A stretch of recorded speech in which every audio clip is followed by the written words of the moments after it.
Ang Diocesan Shrine and Parish of St. Clement ay matatagpuan sa poblasyon ng Gono, Rizal.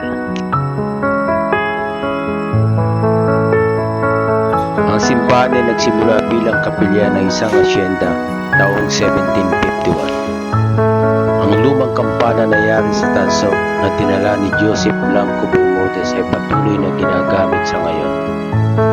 Taong 1877 naman ang simula ng construction ng kasalukuyang simbahan na yari sa mga permanenteng materyales. Taong 1930 naman nang gawin ni Father Segundo Alto ang bell tower. Ang pangalawang kampana naman ay kinabit taong 1938. Noong 1978 naman ang ilipat ang pamamahala ng simbahan sa Oblate of St. Joseph.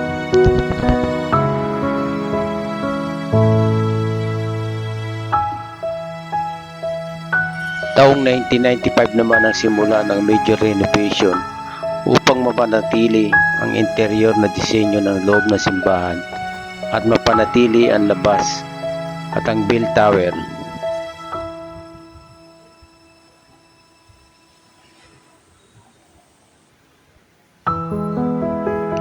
Ang simbahan din ay kilala sa pagkakaroon nito ng taunang kapistahan kung saan ang imahe ni St. Clement ay dinadala sa pamamagitan ng prosesyon patungo sa Laguna de Bay kasama ang higantes na yari sa papel.